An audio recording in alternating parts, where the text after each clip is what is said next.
So Wan Ming, do you like to start? Okay, sure. So we just start. Yep. Okay. Good afternoon, everyone. Our speaker, Mr. Siva, and fellow friend. Thank you for taking our time to attend today's talks, HypnoMeditation. So what is the HypnoMeditation? HypnoMeditation is enhanced deepening technique that combine modern hypnosis and Asian meditation method. Who can learn and benefit from this? Today section will be conducted by Mr. Siva. This is a certified hypnotherapy and seasoning meditation practitioner. Now he is stationed in Abu Dhabi and has been promoting hypnomeditation in the Middle East countries.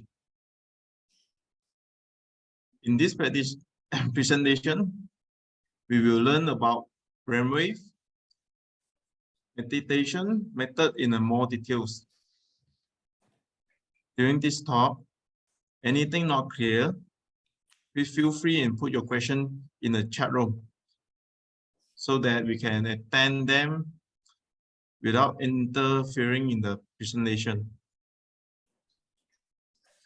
And we also have a Q&A in the end. Presentation is around 3:55 minutes. I'm sure all of us will be benefit manifold with the knowledge that Mr. Siva is going to impart into us. So without further delay, let's just welcome Mr. Siva. All right. Hello, everyone. Thank you very much for joining in. So let's begin. I'll share my screen and then we will begin from there.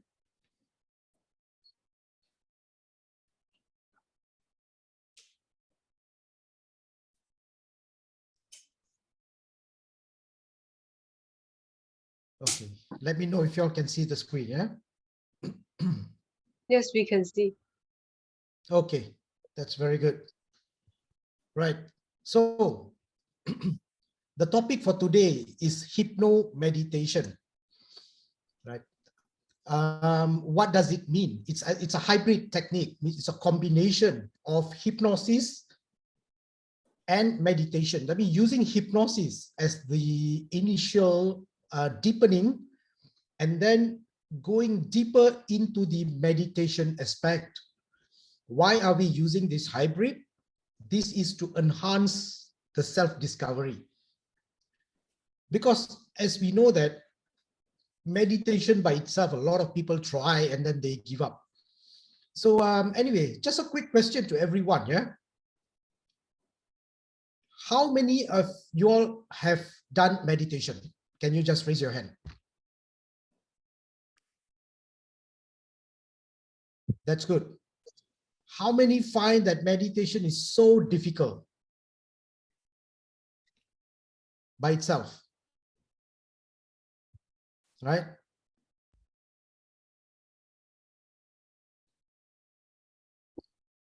Now, how if we can make it even easier? So the whole idea of this program is to show and demonstrate how the meditation technique, doesn't matter what technique you use, it can be enhanced by using very simple self-hypnosis. I will call it self-hypnosis, like even though it's hypnosis, but we can turn it in using what we call self-hypnosis, right? The person who actually structured the whole system of yoga, his name was Patanjali. That's why we have a terminology called Patanjali Yoga, right? So even though all these different postures and everything has existed before, but the person who made it scientific was the person by the name of Patanjali. I mean, he lived about maybe 5,000 years ago, So at that time, when he structured it and then he invented a system for the mind. But of course, through the ancient people, there were no way that you could actually measure the state of mind, where in the modern technique, we can actually do it, right? So this will be the beginning of our journey. HypnoMeditation is something that is not invented by myself. The technique has always been around for a long, long time. A lot of people have actually practiced and used it by themselves as well. So before we go further into the details, yep, I'll pass over to Zijun. Okay, thank you, Mr. Siva. So, 我们今天的这个主题呢，就会是催眠冥想。催眠冥想呢，其实就是一个我们通过以一个催眠的方式进到去那一个静坐的。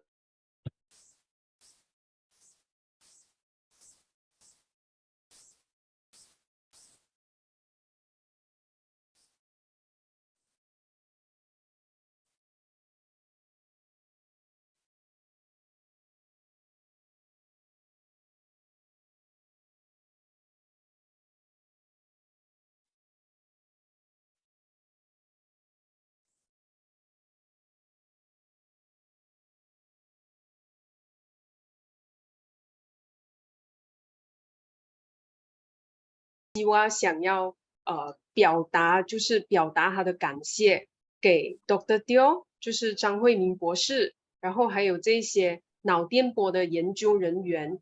最后的最后呢，就是感谢这一个宇宙。Yeah, Mr. Siva, we can go to the next slide. Yes. Okay. Hypnosis and meditation, they are all connected by one common factor, what we call the mind.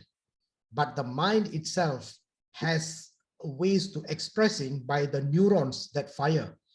When the neurons fire, they emit certain levels of frequency. This frequency is what we call brain wave patterns. So brain wave pattern happens, it can be with different frequency on the left hemisphere and different frequency on the right hemisphere.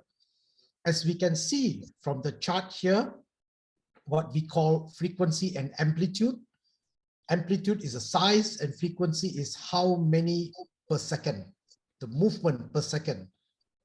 So beginning from, you can see from the bottommost, very low frequency, 0.5 hertz, from delta and moving up all the way up to beta, up to about 44 hertz. This is 44 cycles per second, yeah, with varying amplitude. So we'll begin with introducing the different types of brainwave patterns before we move on further into meditation. 所以根据这个图片呢，我们可以看到，就是说我们这里有这个 frequency 指的呢就是这个频率，就是在比如说就是在1分钟当中，那个脑电波它是以怎样的一个速度去传播过去的。然后呢，我们有分成就是4个脑电波的一个状态，就是从这个 delta 一直到这个 beta。然后呢，就是我们就是会在还没有进入到这个静坐冥想的这个课题之前，就是会给大家介绍说，就是每一个脑电波会是怎样的。Mr. Siva, we can go to the next slide. Okay, let's begin with beta. Beta is the thinking mind, what we call the conscious mind. It is required in order for us to process our day-to-day activity. Okay, and the frequency is between ranges from 14 to 30 hertz. It is the logical mind which we use for thinking. So the biggest challenge in meditation is to slow down the beta, right? But beta is the most important anyway for us to live a conscious life. Without beta, we cannot make decisions, right? But when it comes to meditation, beta is something that initially we have to slow it down. And then later there will come a point where we need to reintroduce it, right? So this is the very beginning of the state, which we call beta. 所以一开始呢，我们会先向大家介绍这个 beta 的这个脑电波。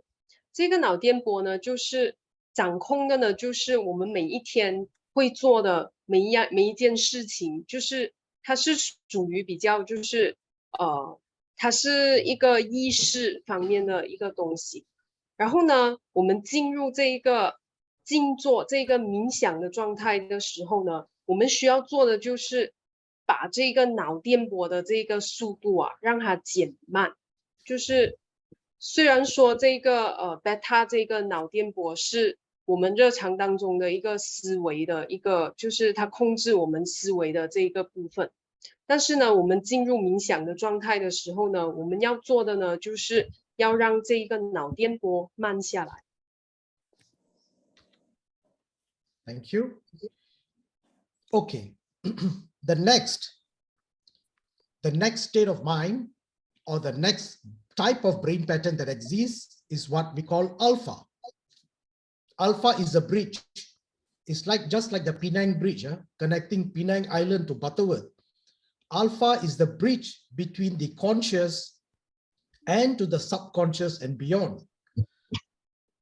Okay, this actually is can become a very strong amplitude brainwave, and this is alpha forms as soon as you close your eyes, right? And alpha gives you the relaxation. Yeah, but alpha can also be weak for certain type of people. Some people, they can have a very weak alpha. And a person with a weak alpha is a person who says that they never remember their dreams because the bridge is not very strong. The bridge connecting the conscious and the unconscious, subconscious and unconscious is weak. Therefore, such people will not be able to even remember their dreams. So, important of alpha is alpha must be available in order to extract the content of the subconscious and the unconscious.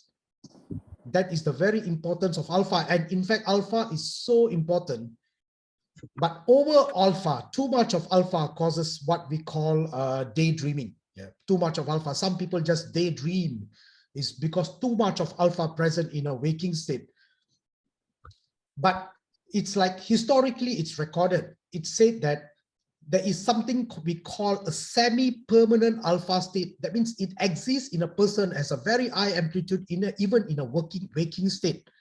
Like for example, Einstein, they say that Einstein could actually maintain continuous high amplitude or alpha wave while solving complex mathematical problem in his head, right? As you know that Einstein was not an experimental physicist, similar to Stephen Hawking. You know, he can just sit in one place and then get all his knowledge coming in. It's attributed to the what we call the semi-permanent alpha that exists within themselves.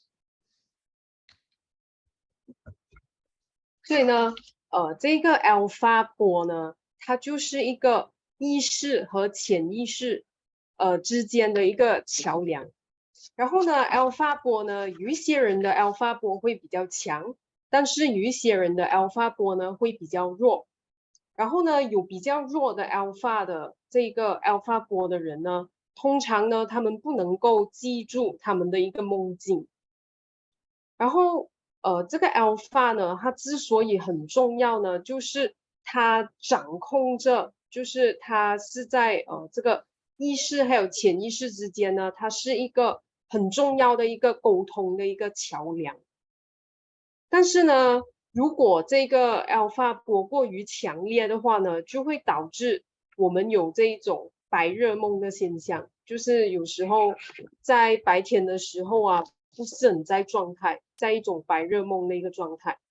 然后根据研究显示呢，爱因斯坦其实在他研究一些新的一些事物的时候呢，它是处于这个 alpha 的一个状态的，所以呢，我们需要去善用，就是让这个 alpha 的状态维持在一个对的一个程度上是很好的。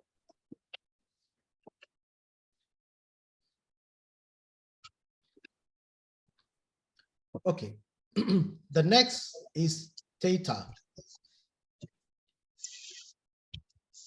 Theta is the subconscious mind.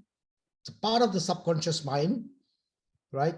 It is what we call the meditative state. It is a lower frequency.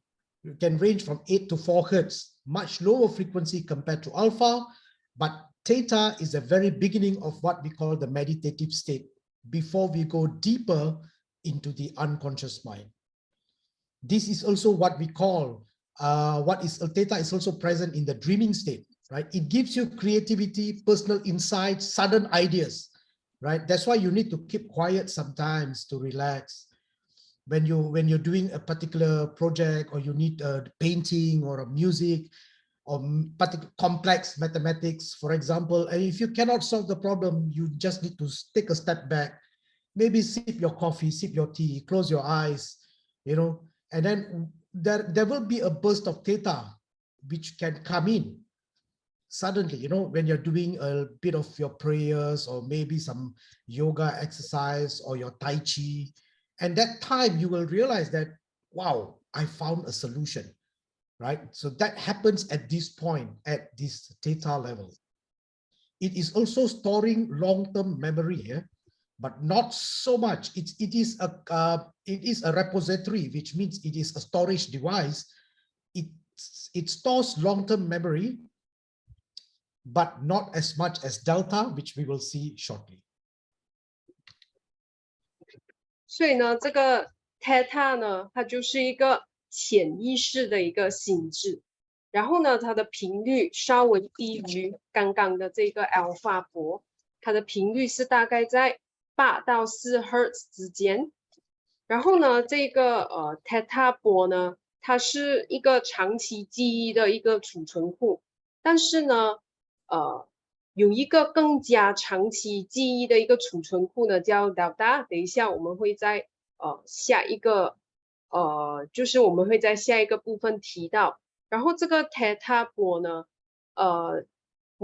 它是一个梦境的一个状态，它是能够提供给我们这个灵感的这一个状态。所以有时候呢，你会发现到，可能当你在做一个很难的一个数学题的时候呢，你需要让自己有一个时间沉静下来，然后你会发现到，可能在你沉静下来过后呢，那个答案自然而然就是浮现了，就是因为你在沉静的时候呢，你短暂的处于这个 theta 的这个状态。然后呢，我们会在等一下下一个部分提到这个 delta。Yeah. Next is delta. It is also known as the personal unconscious mind.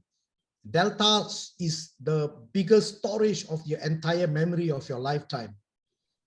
The frequency is very, very low, between 4 to 0.5 Hertz. It is also the sleeping state. It is also the psychic state, and it is also the healing process, right? So if a light sleeper normally doesn't even get into delta, it makes you to become, you know, really groggy. When you wake up, you're still so tired. It's because you never even went to delta, and it never even healed you.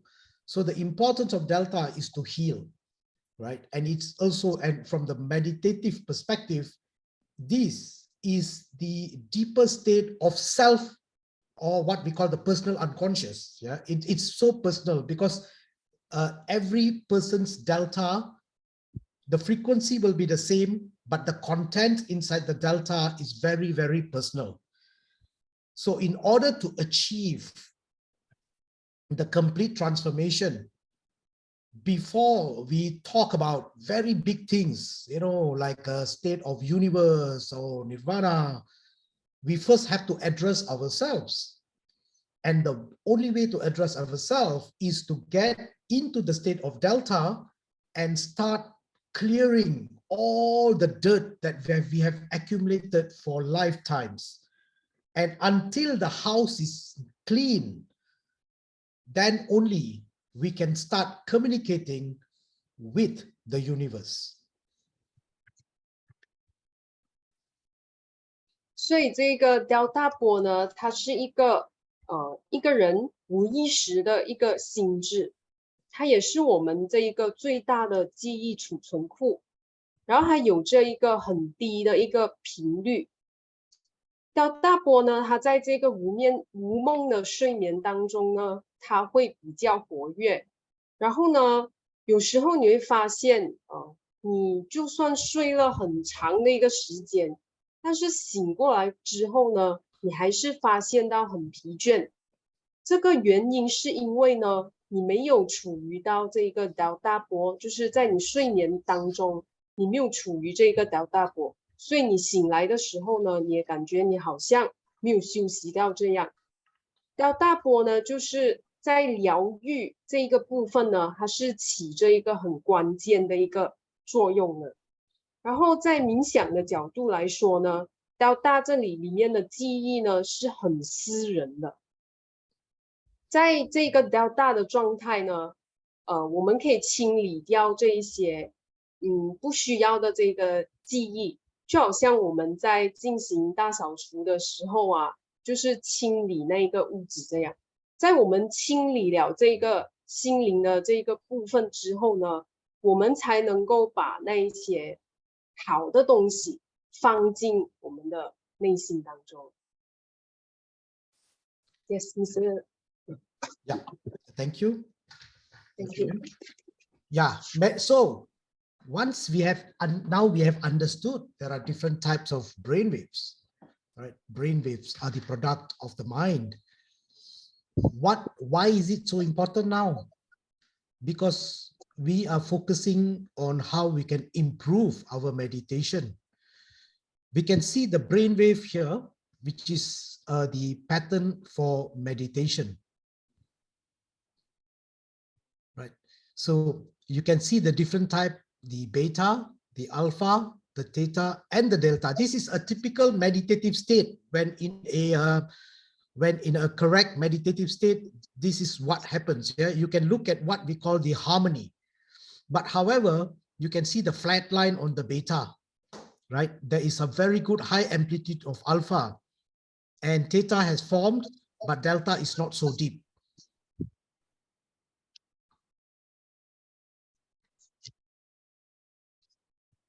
So 这个呢，我们刚刚学习了很多不一样的这个脑电波，然后这个学习这些不一样的脑电波呢，它的最主要的目的呢，就是要让我们在我们这个冥想的状态当中有所进步。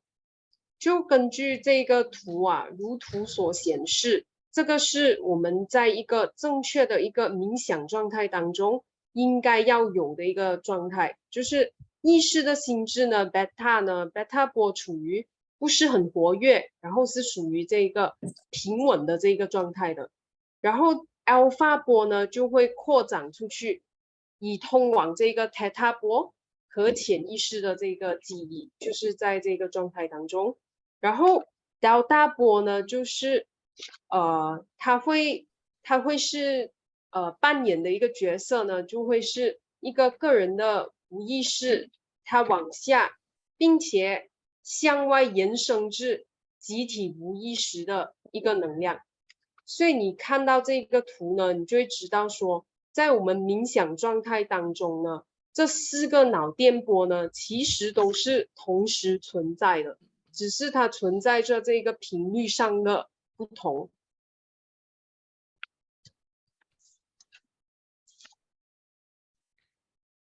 Now, you have seen the patterns of the meditation state. Now, let's look at awakened mind. Right?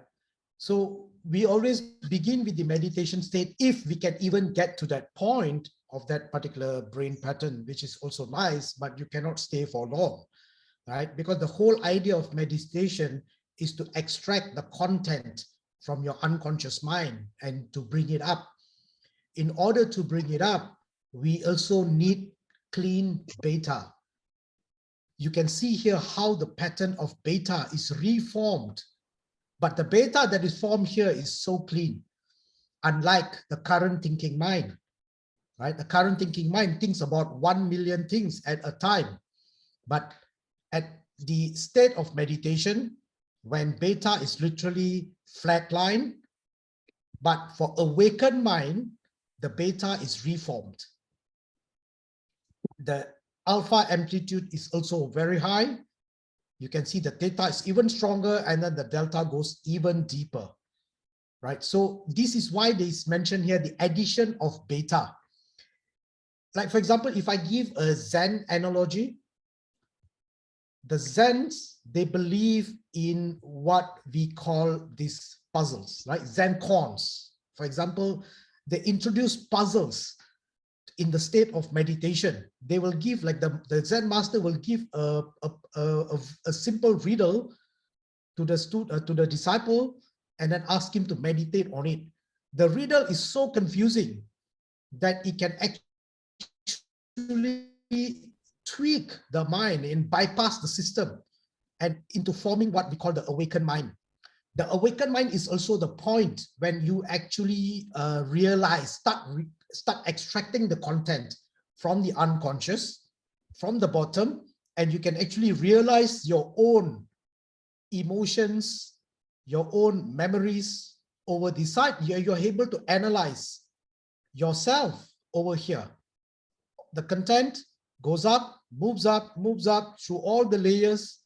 There's a strong alpha bridge and moves up to now your conscious mind. And your conscious mind's job is not to think about anything else, not to think about the past dog that you had and how beautiful it was, but it was on its function now is only to analyze one particular memory of yours, or it can also be a problem-solving capability, or this is what we call the aha moment, the self-revelation of yourself. Or this is also what we call the high-performance mind, because your mind is actually working at its really peak optimum.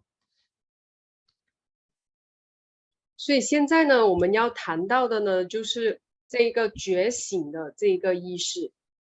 这个觉醒的意识呢，就是它的状态呢，就是将这个贝塔波的这个外部意识加入上述的一个冥想模式。你可以看到在图片这里呢，最上面的那一个波呢，就是贝塔波，然后第二个呢，你就会看到在这个觉醒意识的这个状态当中 ，alpha 波呢也是最为活跃的。最后下到来的呢，就是 theta 波，还有这个 delta 波。这个觉醒的这个心智啊，它是开放还有流动的。它开放于自身，还有他人，还有这个灵性的这个状态。然后，如果你能够用这个觉醒意识的这个状态去解决问题，还有面对挑战的话，你会在你的这个生活当中，有时候你会突然间有这一种啊哈的这个 state， 就是解决到一种问题啊的时候，就会有这一个状态。这一个觉醒意识的状态呢，也是很多这些禅师他们给予这个弟子去思考一些问题的时候呢，他的弟子会在这个探索，就是在静坐加上这个冥想的这个探索当中呢，到最后呢，他们会来到这个觉醒意识的这个状态。Thank you. Right. The next state of the mind, this is all about the self of the mind, right? Though it's not really the ultimate, but this is a personal journey. In the personal journey, the final state of the mind is what we call the evolved mind, right? You can see this is the left hemisphere and then the right hemisphere it's in perfect harmony. That means the frequency of the neurons that's firing on the left and on the right are equal. This is what we call the symphony of the mind. It's like an orchestra where everything is playing in exactly the same rhythm, right? So if we have the perfection of everything from beta, alpha, theta, and delta, right? This is, in other words, this is what we call oneness, the end of duality. There are certain types of philosophy which talks about duality, but this is the point when the duality is no more and everything exists only as oneness and beyond. From the experimental point of view, from what Anna Weiss, Max Catt, from their experiment, they found that the evolved mind state is something very rare that happens, right? Very rare.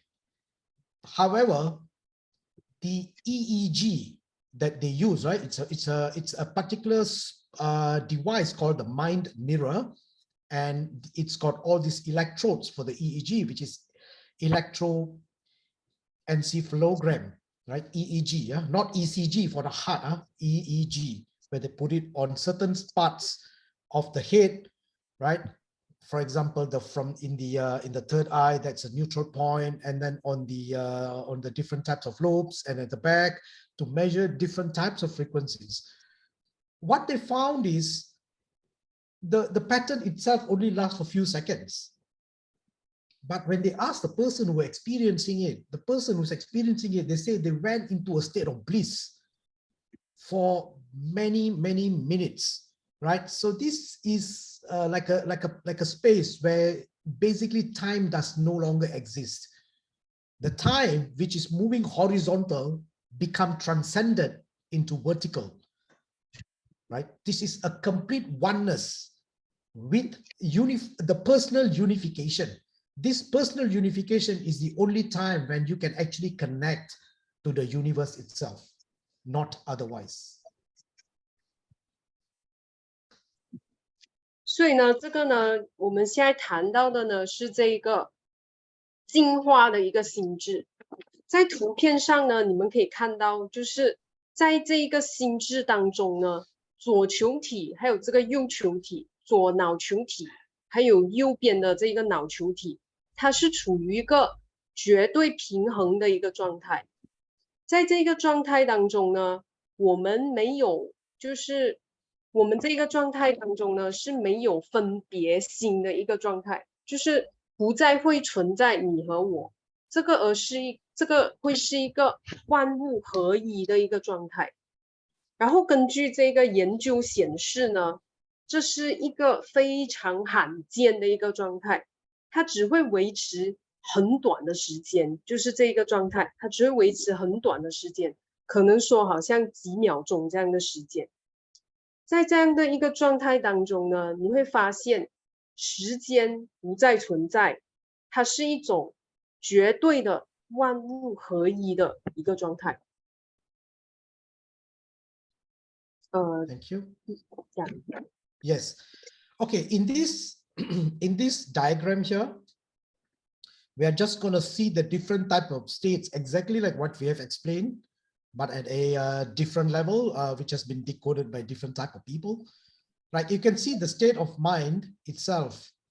This is coming from the mind mirror patterns, yeah, which has been recorded, right? This is all experimental, empirical evidence through the experiment. In a deep sleep state 0, you can see there's no beta, no theta, no alpha, only sleep. Only sleep is deep relaxation, which is very, very important, right? This is actually the deepest form of sleep. On the first one, you will see it's called the dreaming sleep. You will have some form of theta. You can dream, right? It's there, it exists. This one is dreamless, deep sleep, dreamless state. This one is dreaming sleep, or also what we call in science is REM, right? Rapid eye movement. They can actually trace your eyeballs are moving. It's dreaming state. Next state, is also called the state level 2, is known as hypnagogic state. What is hypnagogic? It's actually this hypnagogic. You can see the hypnagogic here is symbolized by alpha. Hypnagogic means it's a transitional state between waking and sleeping. You know, two states. The state is so important also, very, very important. All right, it's kind of a very high intense electricity energy within a self. Like for example, Nikola Tesla, he believed in this state so much. He believed that this is actually the answer for his creativity. So what he would do is, while sitting on a chair, he used to hold a spoon. You know, so whenever he's falling asleep, his hand will relax, the spoon will fall down, and then he'll wake up.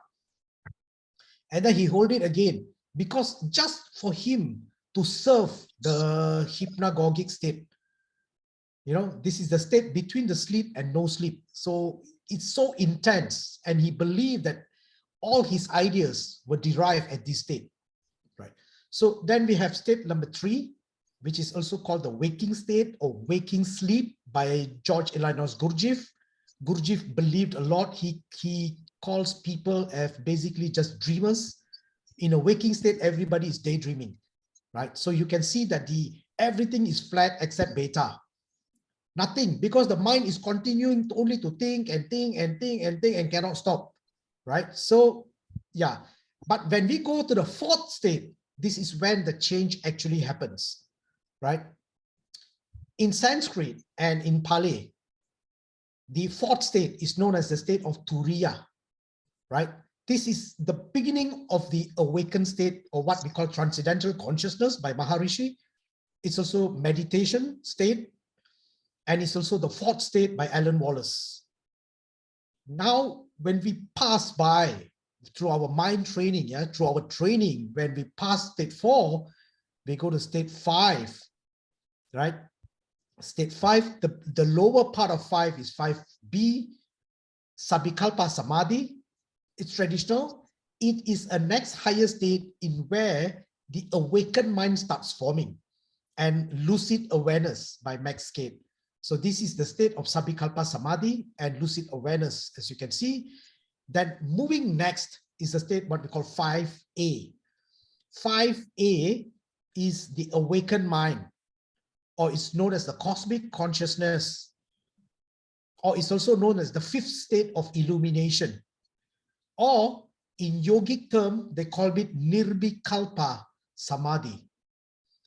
Actually, in Hindu text, Nirvikalpa Samadhi is the person who has attained Nirvikalpa Samadhi, or what we call the awakened mind, is the person who we call a yogi.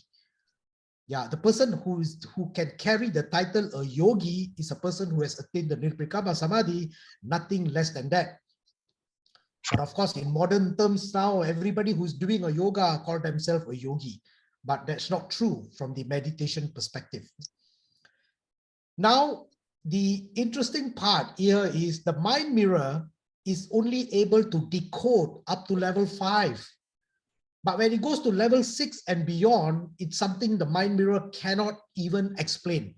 Creativity, for example, here, right? You can see, we have seen this before, what we call the evolved mind, right? And then we go beyond that state is what we call the self-remembering or the God consciousness, next level. Gurdjieff also talked about self-remembering. One of his methods is to say that you just need to continuously remember yourself. Doesn't matter what you do, right? So like just now we were discussing about washing dish, right? When you're washing your dish, don't think about anything else. Only remember the dish. When you're driving a car, remember yourself, right? This is in Buddhist term is what we call extreme mindfulness, right? For example, Gurdjieff's student, there's one student that he had, it's called Ospunsky. In fact, he said that one of the best ways to do self-remembering is to look at your watch. You just look at your watch. It's actually a form of meditation, especially the watch with needles. You look at your watch, only focus on the needles that's moving, right? Only remember the needles that's moving. See how long you can retain. that is actually the measure of your level of consciousness and how much you can actually retain and focus. But nevertheless, having said, everything happens through practice. Yeah, I mean, some people may be gifted to have certain abilities when they're just born, but everything else can be derived through training and practice. Yeah, over to you, Yun. 所以呢，根据Dr. Mr. Siva 所说的呢，就是我们这个会是我们这个脑电波的一个图片，就是它在不同的状态、不同的层次当中的一个脑电波的一个状态。首先呢，第一个阶段呢，就是处于这个深层睡眠的这一个阶段。在这个阶段当中呢，我们只是会有这个delta波，然后这个状态当中呢是属于无梦的一个睡眠。然后第二个这一个状态呢，dreaming sleep 这个状态呢，就是有梦的这个睡眠。在这个睡眠当中呢，我们只会有这一个theta 脑电波的这个存在。然后过后呢，第二这个 hypnagogic state 呢，就是一种恍惚的状态。在这个恍惚的这种状态，半睡半醒的这个状态当中呢，我们只会有这个 alpha state 的一个存在。然后在第三这个阶段，这个 waking sleep 的这个阶段呢，这个阶段我们就是只会有这个 beta 脑电波的一个存在。然后我们会看到说，就是在0号到3号当中，我们都只是在每一个状态，就是0到3的状态当中呢，每一个状态当中，我们只会有其中一个脑电波的存在。但是到了这个第4个阶段的时候，我们会发现到说，这个 theta 跟这个 alpha 的这个是脑电波是共存的，在这个第4个状态当中。第4个状态就是我们称之为这个冥想的这个状态。然后再上一点呢，到5B 还有5A 的那一边的时候呢，那一个就是有关到一种觉醒的一个状态啊。然后我们这个脑的这个脑电图这里呢，它只是能够就是阐述到从第0个阶段到第5A 的阶段吧。在比5A 这一个更高的这个阶段呢，他们就没有办法以这个脑电图的这个方式呈现出来啊。在第6个这个阶段，我们会看到说这是跟我们的这些想象力这些有关的。再到更高第7个阶段的时候，这个就是在这个第7个阶段当中呢，我们就会能够记起真正的自己是谁的那一个状态。在第7就是一种很高的一个状态，所以在这个mind mirror pattern 这里，它没有办法以一个脑电波的一个图片去阐述这个第7的一个状态。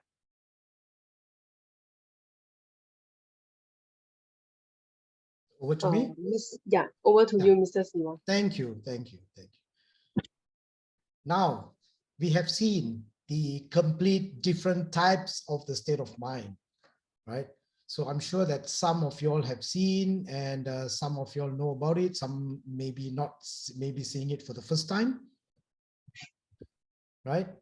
So anyway, can I see like how many people actually have experience on hypnosis?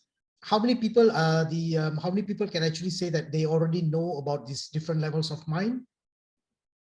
Can we see some hands up, please?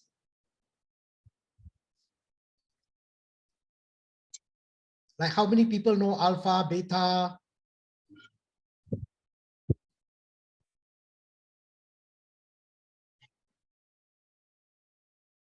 Yeah, you can see Christine.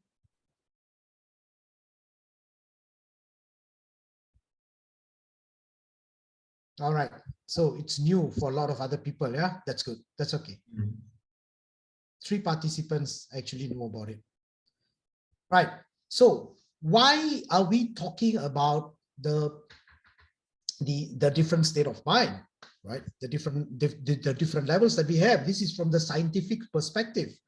From the scientific perspective, we must understand that these are the different levels of mind before we can go deeper into the meditation itself, right? So a lot of us use these techniques for the hypnosis, for hypnotherapy, for helping people, which is also true, which is also good.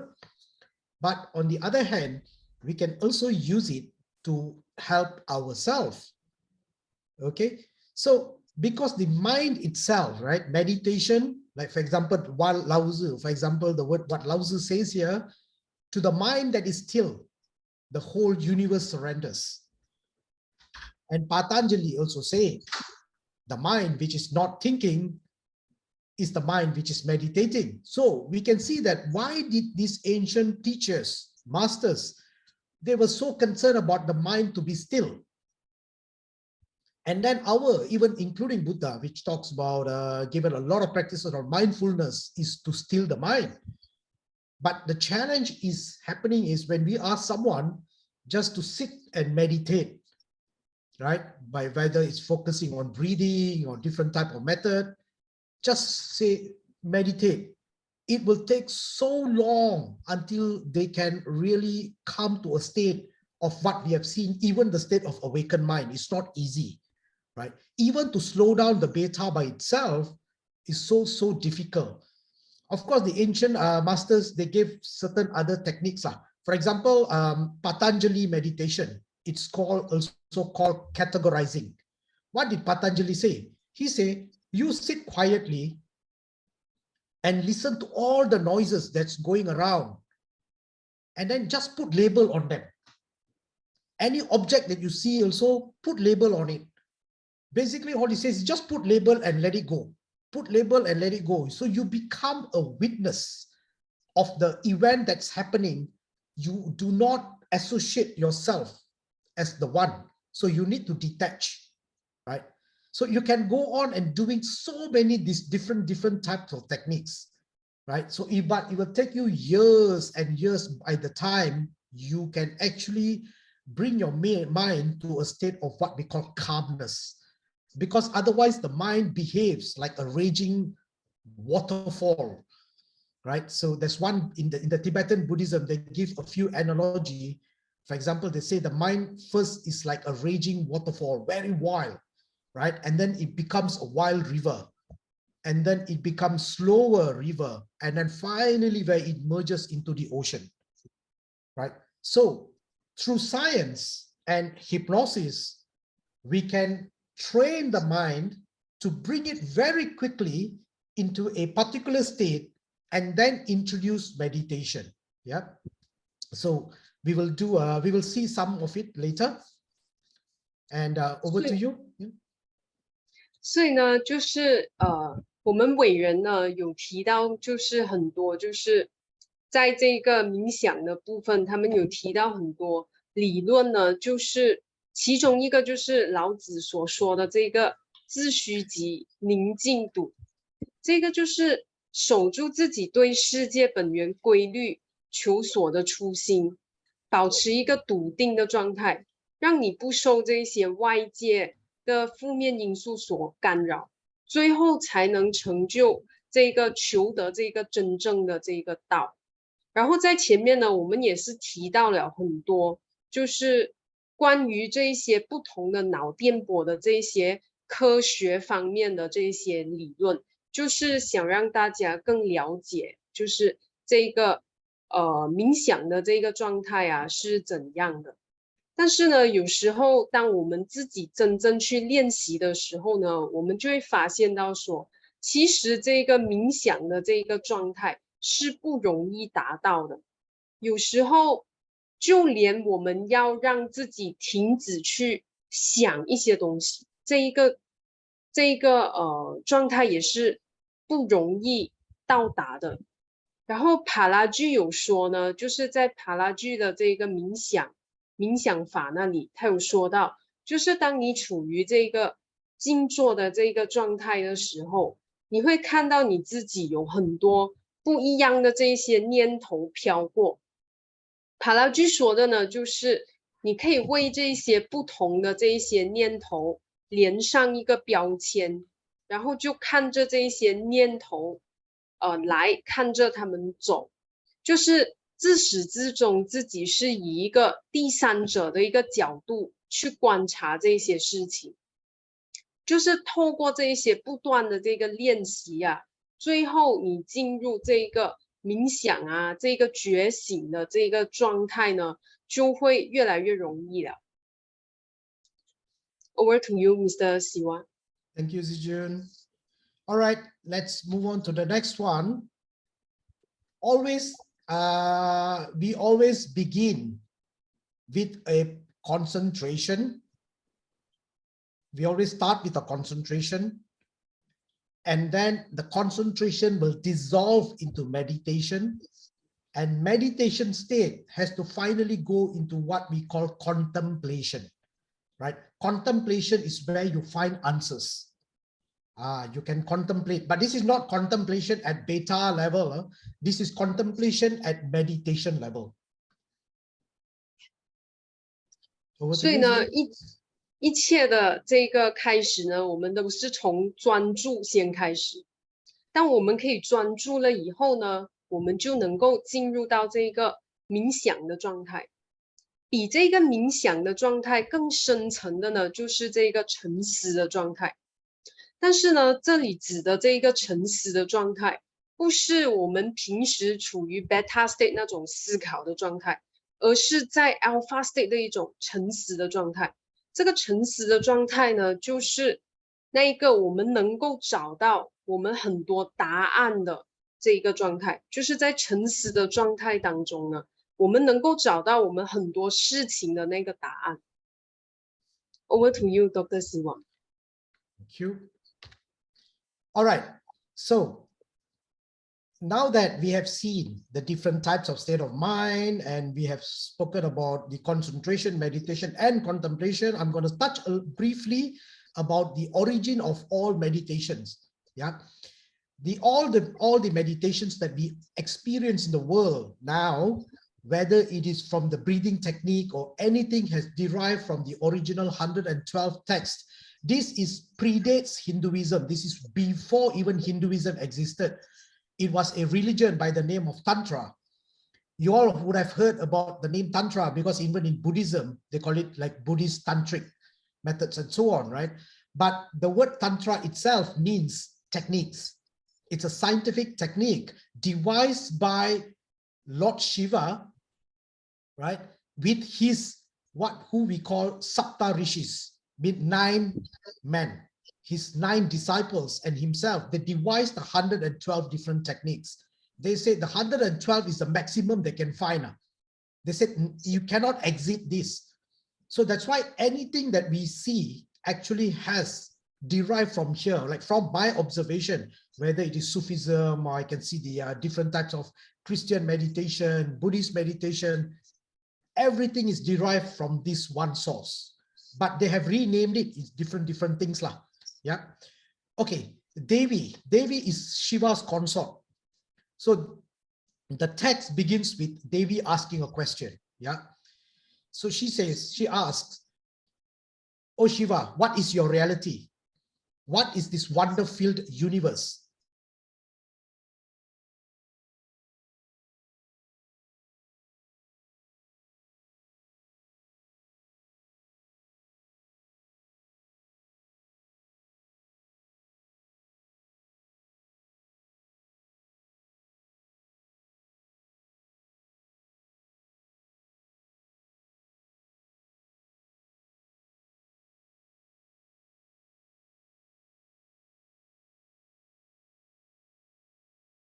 希瓦就是这个希瓦大师所发掘出来的。然后呢，我们现在就会看，就是这个 Devi 呢，他就是希瓦的一个学生。这个 Devi 呢就问希瓦，希瓦，你的实相是什么？这个是他的第一个问题。然后第二个问题呢，就是这个充满奇妙的宇宙究竟是什么？它是由什么构成的？然后什么是这个宇宙之轮的这个中心？是什么超越形态而普及形态的生命？我们该如何才能完全的进入它，超越空间、时间、名称还有描述？请你为我解惑吧。然后在这个 David 问的这个问题当中呢，他问的其中一个最重要的这个问题呢，就是我们该如何才能完全的进入它，超越空间和时间，还有名称和描述。这个问题呢，就是说，就说明了这个 David 其实他对于这个事情，他是对于这个事情，他真的有一个他的求知欲是很强的，因为他不只是在问，就是你的实相啊是什么，他不只是在问什么，他而是在问如何我们才能够进入这个状态。然后虚瓦的等一下会进行这个回答。Over to you, Mr. Siva. Okay, thank you, Zijun. Thank All you. right, and this is what Shiva replies. I'm not going to go elaborate much into the different 112 techniques because otherwise it will be very, very lengthy. We'll probably need an hour or even more. But let me just break it down. What Shiva and his 9 disciples, right, have discovered as a text and how they created the system. Actually, if we look at the original meditation by itself, they are not even more than 4 lines because they don't give explanation. They only give the technique. They say, do this, do this, do this, do this, do this. They will not even tell you what you will experience because what Shiva says is the moment you explain, the mind will trick you. It will create a kind of an illusion, right? So from the way there are various different techniques. The first one is breath, which is known as the bridge to the universe. There are between technique number 1 and 4. This technique was used by Buddha, right? Gautama experienced the entire 112. He went through the entire 112 and then he said not enough. And then finally he settled back into breathe because he remembered that when he was young, he was taught or initiated into the technique of breathing and he found that at peace. So using the first 4 techniques of breathing, Gautama renamed it as Anapanasati Yoga. So these 4 became the Buddhist techniques. Because Buddha used the first 4, the Hindus, what they did that they removed the 4 from Hindu system. And from 112, they renamed it as 108 different methods. That's why then in Hinduism, 108 became like a sacred number. It used to be 112, but because they removed the 4, they start using 108. In all the meditation seats that we know that Hindus use, all the prayers, a different thing, they use 108 now. They don't say 112 anymore, but the source of origin is 112. So then we have different techniques. The next 5 is for attention, attentiveness. Then we have techniques that can put you at relaxed state. That is different techniques for centering, different techniques to penetrate inner centers even deeper, entering the inner centering even deeper than that. It depends on the type of individual. What Shiva and his rishis have discovered is they find that you cannot give one technique to everyone because people are never the same. Like if some people has got breathing problem, they cannot do breathing meditation, right? So they need to move on to different type. Maybe some people are more advanced, so he gave techniques for penetrate the inner center or go even deeper using your own state of mind. Or you can even there are even methods for towards untouched inner reality. There are even stop techniques where you can do things and then suddenly stop, and then it can just give a burst of awakened mind.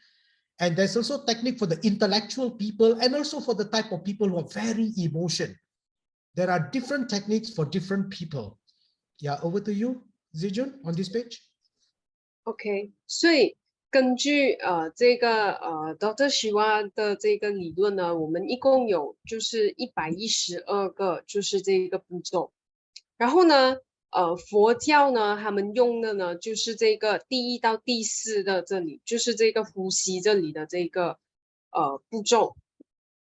然后我们会发现到，就是在印度教当中呢，就是印度教当中呢，他们的这个理论呢，他们就移除了这个1到4的这里，所以他们最后呢只剩下就是108个这个步骤。然后呢，从这个112个步骤当中呢，首先呢是从这个呼吸开始，就是1到4这里，就是呼吸这个就是通往宇宙的这个桥梁。然后从5到9呢，我们就有5种就是注意力的这个技巧。从10到12呢，就是教我们怎样放松我们的身心的一个技巧。然后13到14呢，再深一层呢，就是这个收心的技巧。再更深的一层，就是让我们渗透进入我们内心的这个技巧。渗透进内心了以后呢，就是我们通往内心的这个步骤了。然后通往了内心以后呢，我们就能够通往那个未被触及的内在的一个实相。然后在这里我们还有一个技巧，就是有几个就是暂停的技巧，还有理智型还有感性型的这个技巧。从这些不同的技巧当中呢，就是伟人有提到说，就是这些技巧呢，它是针对不同的一个受众群体，我们会使用一些不一样的技巧。就打个比方来说，如果有一些受众的这个群体，他是呼吸困难的，这个呼吸的技巧就不适用于他了。所以这些技巧呢，我们会就是针对不同的一个受众的一个群体，我们会对他们使用一些不一样的技巧。Over to you, Mr. Siva. Zijun, your explanation is more than me, no? Very impressive. Okay, I speed up a bit. I think we are also short of time. Okay, then we also have looking techniques. Also for sound, people who love sound. Some people don't like to see, but they are very good with ears for sound. And then from sound, move to soundlessness. And then sound methods for dropping the mind. From sound to inner silence. You know, and also this is very, very Western lah. People are so driven into what they call the spirituality of tantric sex acts. They abuse it. They abuse the system. That's what the word tantric is always. They sometimes it's always connected with what they call tantric sex, but it's not true. And as you can see, it's only one of the methods of how to do what we call. This is where Kundalini comes into action. Yeah. If you have heard the word Kundalini yoga, it comes into action because it transforms what we call the sexual energy into awakening and realization, right? And then turning inward, techniques with different, like observing films, you know, and cosmic ocean to become a witness, no judging. For example, this is also very strong in Buddhism, not to judge, right? Buddha was very strong with it. And also, you know, changing, observing the changes. Over to you, Zijun. OK，so 你可以看到，就是在这里我们一开始我们会开始就是有这个注视的技巧，然后你会看到就是过后有很多都是跟声音有关的这个技巧，然后从这个48到51这个太密性行为这个灵性层面的这一个呢，其实在这个教义当中，它是属于一个有一点点扭曲了这个教义的，因为它就是被西方那里去进行就是扭曲了一点，所以这个也许不是那么的正确，就是这个48到51这里。然后到最后呢，我们会看到就是有一个很重要的呢，就是让我们成为一个见证者而非评判者，这个就是佛教当中一个很重要的一个理论。最后呢，就是在变化当中寻找这个不变的这个状态。Over to you, Mr. Siva. Okay, then we also have various techniques here. I mean, just to be quick, we don't have to read individually, right?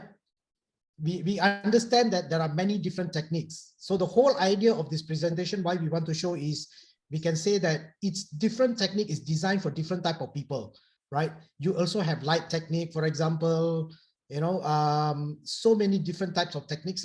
So I'll just move on quickly, right? Transformation, opposites, sound, and you can see the final one is sunyawat, they call it, but it's also in Buddhist Pali, we call it sunyata, means the philosophy of emptiness. The meditation on pure emptiness also can, right? So there are different types of meditations that we have here. Can I know that how many here have done meditation other than breathing technique? Other than breathing, have you used different techniques? Anybody? Dr. Ranga, can you share, Dr. Ranga, what type of technique you used other than breathing? I went for the Vipassana meditation in December last year, and it was a 10-day course. This one, Vipassana is actually according to Buddha's teachings. So it starts off with breathing technique and then followed by a few minutes of breathing technique, and then next thing we call, we feel sensations on the body, which actually reflects our unconscious mind. Unconsciously, actually, we're always feeling sensations. We just don't realize it because we're always constantly thinking about things on the outside. We're always disturbed. So that technique, and then followed towards the end by metta. Metta means sharing whatever merits you have gained. You share this with the world or with, with everybody. So you share your merits with everybody. So it's a kind of, it's a very nice technique. I find it's a very good technique for me. Very good. Very good experience, Dr. Ranga. Thank you very much for the feedback. Thank you. Right. So Zijun, do you want to wrap up on this section so we can move on to the next one? We can go to the practice. Okay, thank you, Mr. Siva. 所以呢，就是 Mr. Siva 刚刚有提问呢，就是问我们，除了就是呼吸这一个方法以外，我们还有没有人是用了一些不一样的一个方法进入这一个静坐的这一个状态？然后 Ranga 呢，就是他运用了一个不一样的方法进入这个静坐的冥想的这个状态呢，就是他用的方法就是去关照自己的这个内心。就是这是一个不一样的方法，然后针对我们的这一个112个这个冥想法当中，我们最终做出的一个结论呢，就是针对不同的受众群体，我们所要用的这个冥想的这个方式也会有所不同。Over to you, Mr. Siva. All right, thank you, Zijun. Thank you. All right, let's do a practice now. We will just do a short experience. We'll combine hypnosis with meditation, right? A short experience. If everyone is ready, just relax. You can be sitting down, lying down, right? They've found that through experiments that at a sleeping position is the best position for meditation. But the only issue is that you might fall asleep. So otherwise, this was the best. But be comfortable. Relax, and can I just make sure that everybody close your eyes, close your eyes and relax. Relax. The first meditation, what we're going to do is the very first technique that is given by Shiva is called the breathing, the gaps between the breathing. Now, you can visualize the 7 chakras from the picture. If you want, you can look at the picture again one more time. And remember that, but if you already know the 7 chakras, just move on, visualize the 7 chakras in your body. As you're breathing in, let it pierce to each and every chakra. You can say 1, 2, 3, 4, 5, 6, 7. Exhale slowly. Okay, do this again, and this time we're going to be focusing on the gap. Exhale, 1, 2, 3, 4, 5, 6, 7. Between your breathing in and breathing out, there is a microsecond of gap. The next time you're going to do, pay attention to the gap. The gap exists at 2 points: breathing in, breathing out, and then between breathing out and breathing in, at the bottom and on top. Start again. Slow meditation, slow breathing in, piercing each chakra, and remember the gap. Be obsessed with the gap.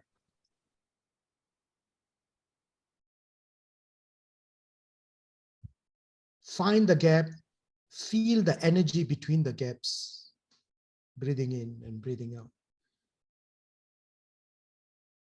Let my voice be your guide. Now, allow your tongue to relax. Slightly open your mouth and allow your tongue to relax. Let your tongue float in the cavity of your mouth.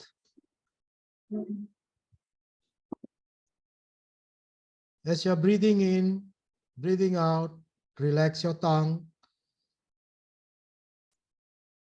Pay attention to your tongue. Let it relax. Relax. Now focus only on relaxing your tongue, nothing else.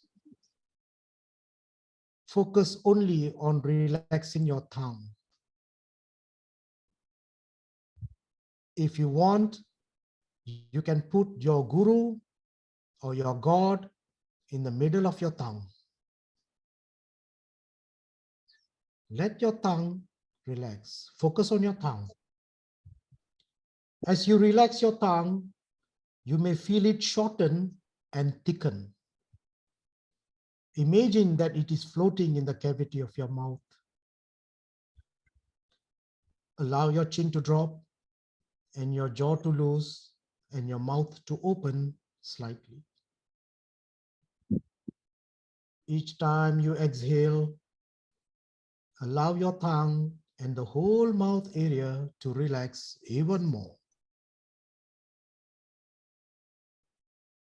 Do this for a minute.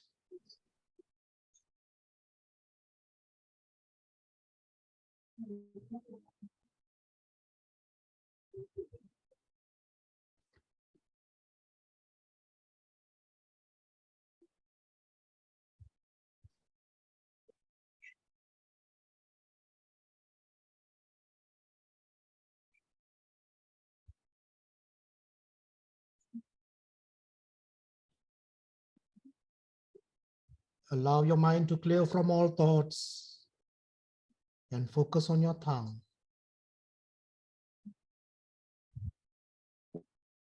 Withdraw yourself from your surroundings.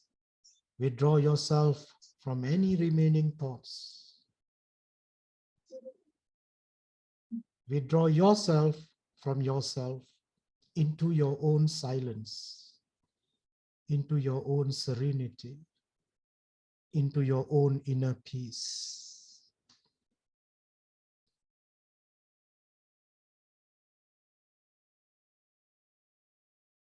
Imagine yourself walking down a deep well.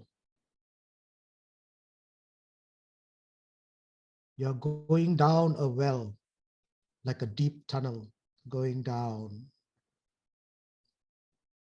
Every step you take going down takes you even deeper, even deeper. As you're going down the well, the deep tunnel, you can see the flicker of light at the end. That is trace of water that you want to reach. It became so dark that you are in total darkness, but you have no fear. As you enter deeper and deeper and deeper, there is no more sunlight. You are just floating in space in the well. You don't know what is top, what is down, what is left, what is right. You're curled like a baby embryo as you're falling down into the well, going deeper and inside, and deeper and inside and deeper. You can see the glimmer of light at the end as you're descending and descending and descending.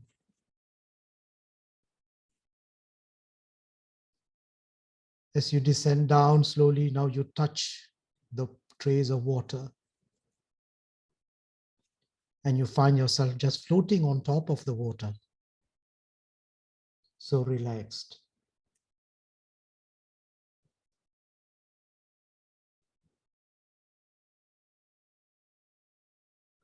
Deep within yourself, you can visualize and experience your body, your mind, emotions, spirit. They are all in harmony. Experience the relaxation.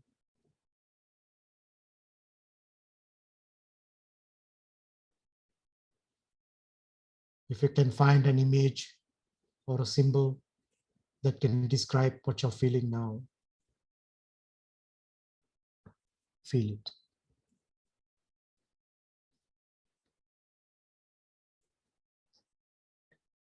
Extend unlimited universal love to all the living beings without discrimination of any kind.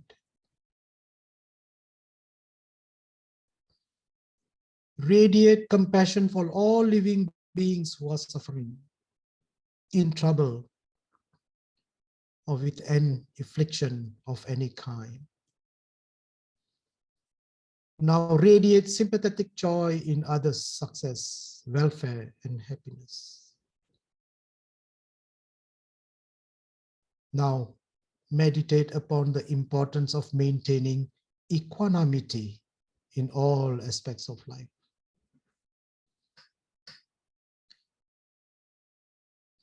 Contemplate as you go even deeper. You're in a pure state of bliss, and let my voice be your guide.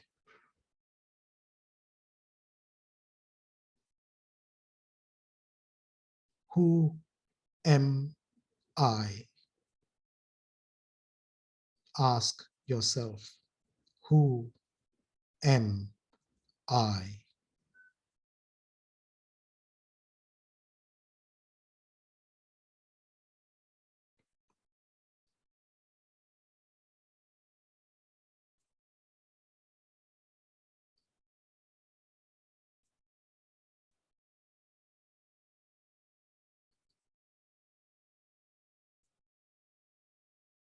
Find an image or a symbol or a word or a phrase that describes how you're feeling right now.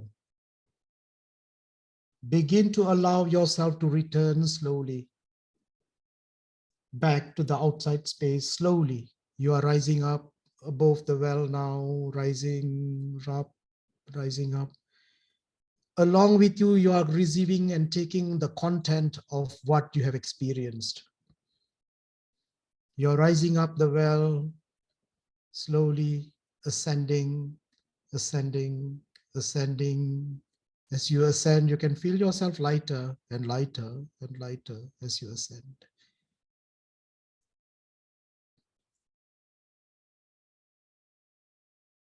Allow yourself now to reawaken and return, feeling alert and refreshed.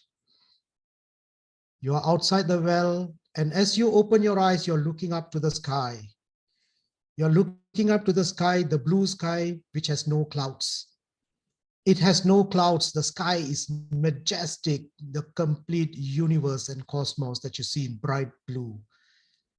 No clouds. Immerse yourself in the inner joy before you open your eyes and completely relax.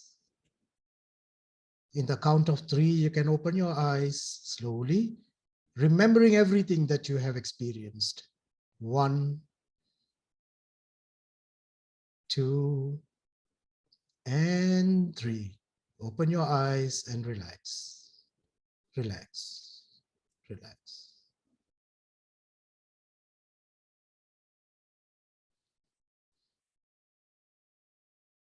Relax. You can open your eyes, everyone. Everyone's back.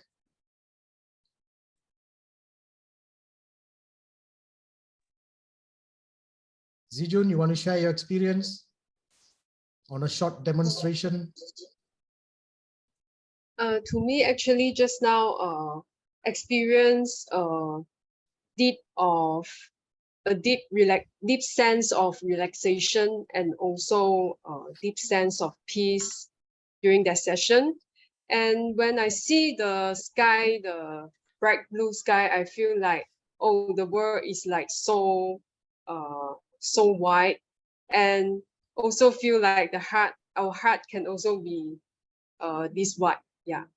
所以刚刚就是在那个体验当中呢，我的感觉就是觉得就是这个当 Dr. Siva 说我们就是让我们望向天空的时候，就感觉到那种辽阔的一个感觉，然后也感觉到很平静、很喜悦。Yeah, over to you, Mr. Siva. Thank you. This was a short session. Imagine what it can do when we do it for 40 minutes.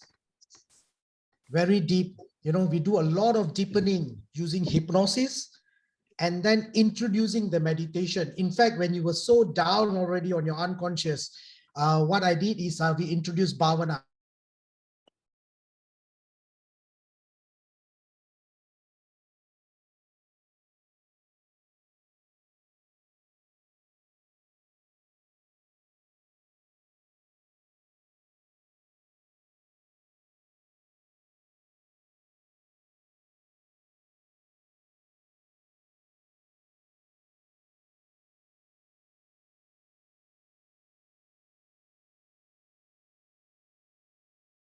So with the help of hypnosis, you can see that the technique of deepening is so much quicker, right?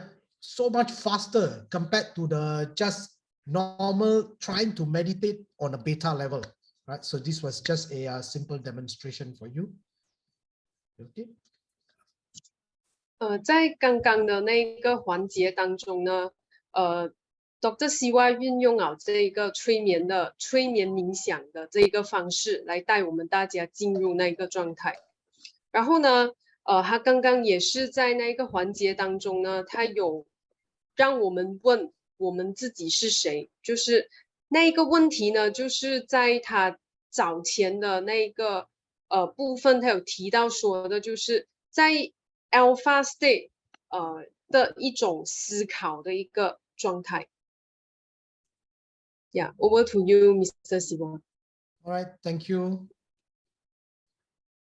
Why, Bang? We do how much time remaining? Yeah, we exceed the time already. Exit the time. Actually, I have Yes. no slides. Okay, never mind. I'll tell you, I'll just show the slide only. No need to go through so deep. There is something else, what we call the psychology of 7 bodies. Yeah, right. We talk about 7 chakras, right? So what is these 7 chakras and 7 bodies all about? Yeah, the first one, the different types of formation, right? Stool Sharir is the physical body is formed. Okay, Zijun, you can, when I move to slide, you can just explain briefly. OK，所以现在我们就会很快的，就是说，就是跟大家讨论这个人类的这个7层身体。所以第一个阶段呢，就是初体，就是这个也称之为我们人类的这个物质的这个形体。Yeah, over to you, Dr. Siva. Yep. The next is Bhava Shavir. Bhava Sharir. Sharir means body. Yeah. So these are the formations about different years, from the first 7 years, next 14 years, how the body develops, and also the evolution of the soul within. Is what we are talking is actually the evolution of individual souls inside, right? The etheric body starts developing. 这个接下来的就是这一层的身体呢，就称为这个 Bhava Sharir， 就是这个化身体，就是在第7年至第14年，在这一个是我们身体的一个进化，然后在这里就是我们内心情绪层面会有所提升，有所成长。Okay, next is Shushma Sharir.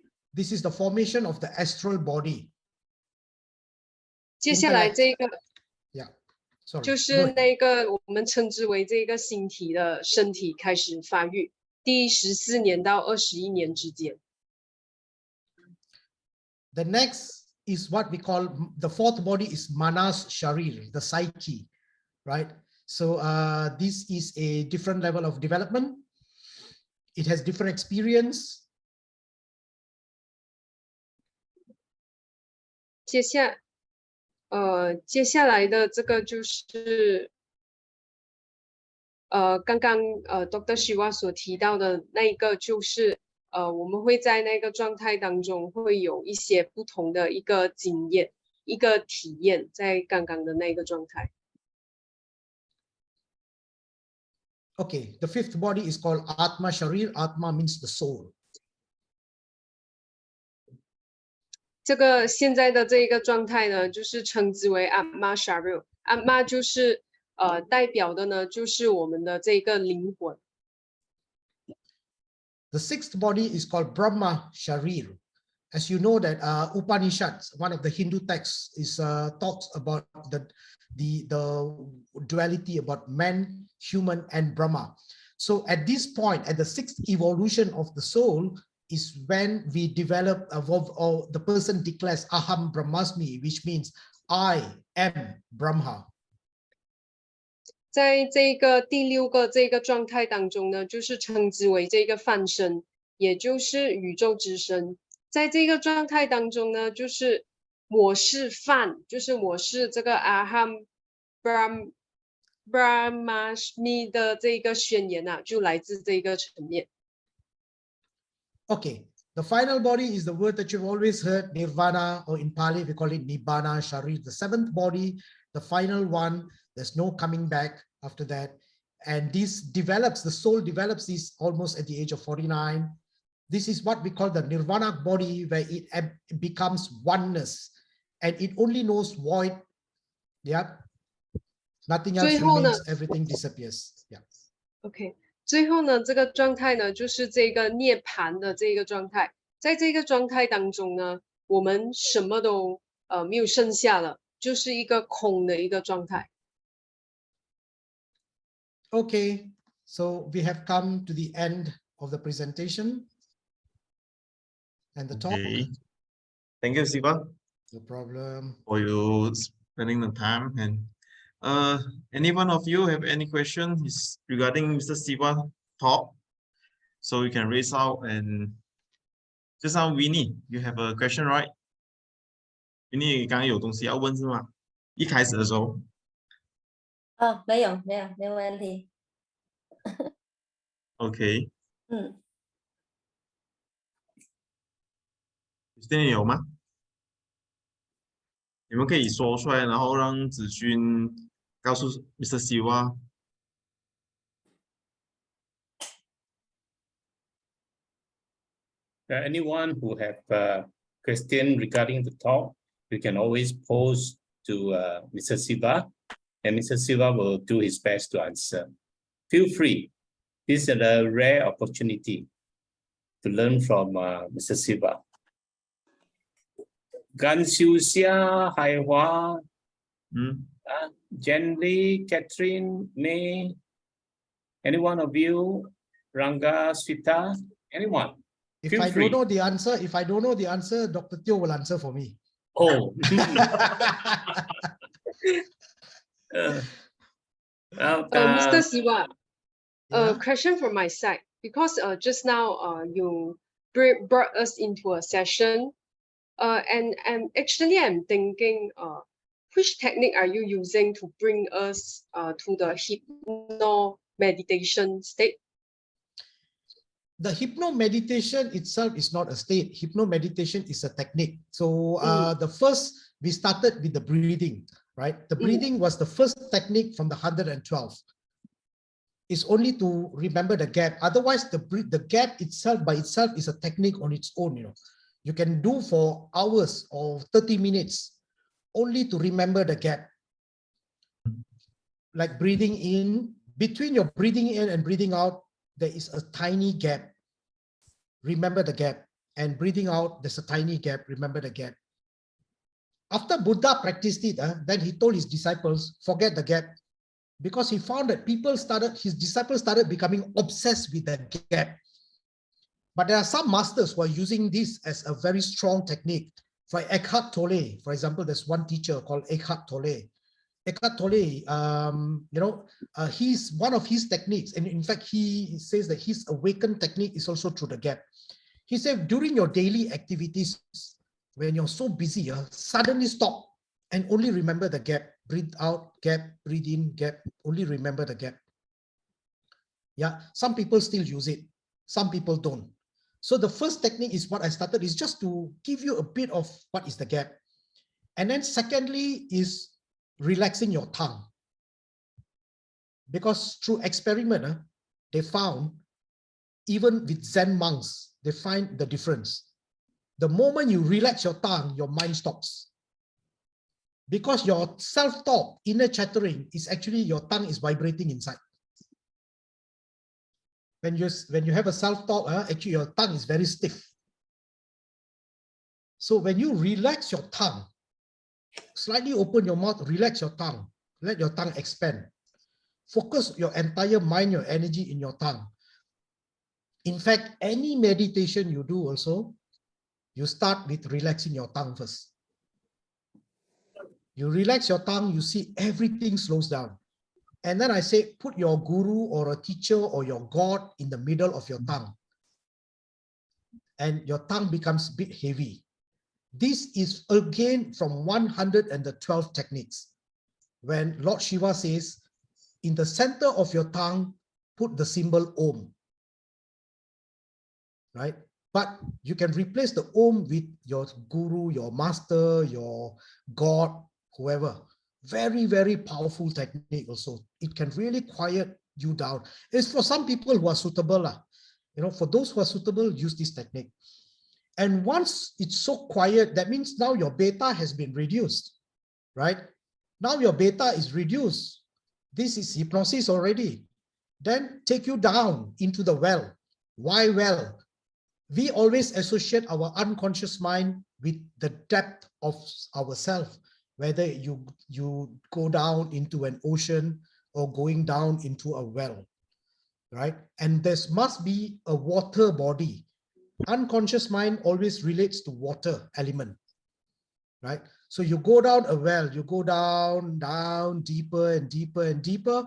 So basically we're reducing your beta, forming your alpha, passing through the theta and, introducing the theta.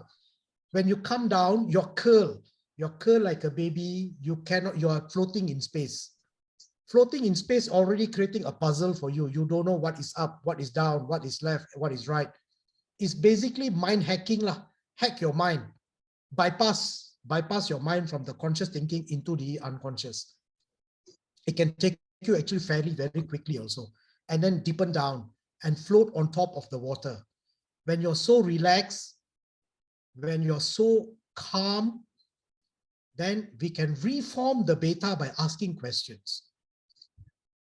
And then after that, first you're sharing all this equanimity. You're doing, you attain the 4 sublime states. You contemplate the 4 sublime states. And then next you ask the question, who am I? That is the only time you can ask the question, who am I? You cannot start meditation with question, who am I? Then your beta mind will interfere. Right? So we reintroduce a very clean beta at the point where you're at unconscious. This is what we call meditation. The moment you ask the question, who am I, at that point, and then your unconscious will give you the answer. The why we need thinking mind over there, so that you can remember what's happening. If not, you fall asleep. A lot of people fall asleep in meditation because they don't reintroduce beta. They will fall, boom, it will take you straight away into a form of sleep. You start snoring, sleeping. And what's the point? When you wake up, yeah, you had a good sleep, that's about it, but it was never meditation. So meditation is to absorb the content of your conscious mind, unconscious mind, and bring it up to the conscious so you remember. When you remember, there is a transformation within yourself. And as you rise up, when you open your eyes, basically I flip from the deep depth of the well to the open, bright sky. Open sky with no clouds, blue. This is again from one of the techniques from the 112, that to expand yourself. This, what it does is, just now you brought yourself down so low. Now you bring yourself up and then you expand yourself to be a part of the cosmos, looking up at the sky, expanded sky, right? And just look at the sky without any clouds. So this is the explanation of the whole journey. It was very quick, just a few minutes. Sorry about it because of running out of time. But actually in the state, I also feel like even if is few minutes, but I feel like inside is like for quite a long time. Correct. I think maybe this is because that you said that inside a state, you will feel that there is no time inside. Yes. There. That is correct. So it's That's an correct. amazing experience to me. Yeah, the time can actually be bypassed. The time, which is, we call it the arrow of time. The arrow of time is moving straight, right? Moving, always we say moving forward in horizontal. But this is the point of time when this is the point where you can actually transcend the time. What we call the time from becoming horizontal becomes vertical. Basically, it's meaningless. In Buddhist term, Buddha called it negative time. He used the terminology, he says negative time. And what is surprising is scientists now, physicists, cosmologists discovered something in the origin of the universe. They call it negative time. Mathematically, they discovered it. After 2,600 years of what Buddha said, they discovered now scientifically.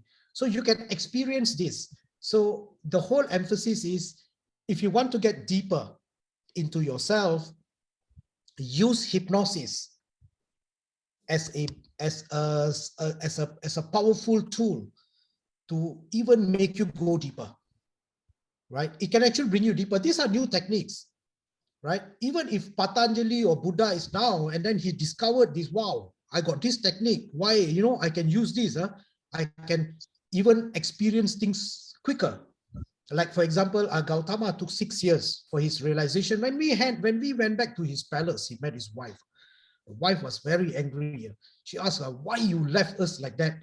His answer was, he said, I didn't know it was so simple.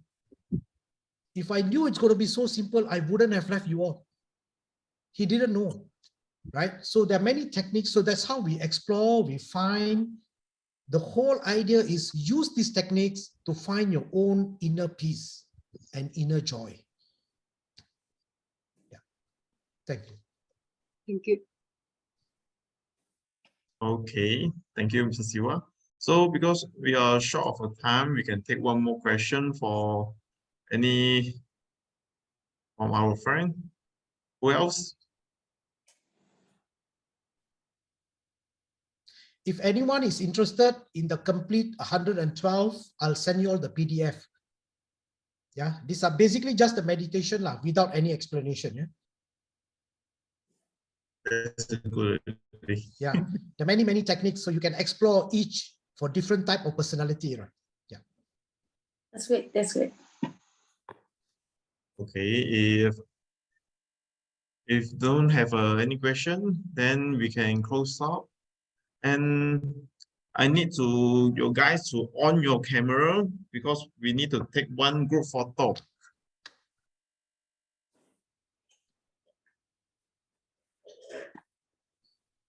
Yanli, Ansusia, Shrita, Ranga, Catherine.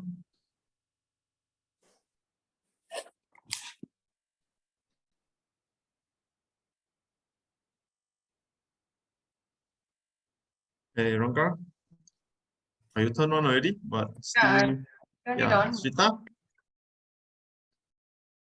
Right. Right. All right. So we can take our group photo. So on count of 3, 2, and 1. Okay. Thanks for attending and spending our time with Mr. Siva and us. Thank you very So, much, everyone. Yeah, Thank you so thank much you. for joining. Thank you. Yeah. Thanks for sharing. Amazing. hope we can Thank you. see you next time. Yeah, thank you, Dr. Teoh. Okay, bye-bye. Thank you, Thanks. Zijun. Thank you for all the translation of all the hard work. Thank you, Wai Ming. Thank you. See you all Thank next you. time. Okay, see you all. Bye-bye. Yeah, Bye-bye. I'll share the PDF with Dr. Teoh. Dr. Teoh, then you can distribute around to everyone. All right, all right. Sure. Sure. Thank will you. do. Thank you. Thank you. Bye-bye. Bye-bye. Okay, Have a good day. bye-bye. Bye-bye. Bye.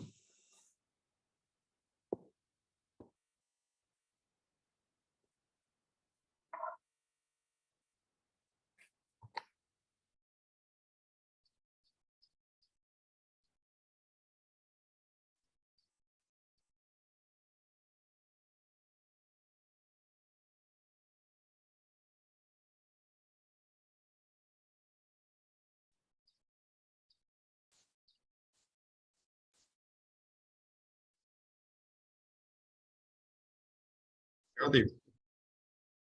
好嘞。好，哦，哇，子君厉害，子君厉害，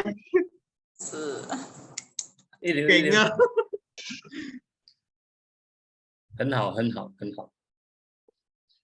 好像有一点长啊，有时候我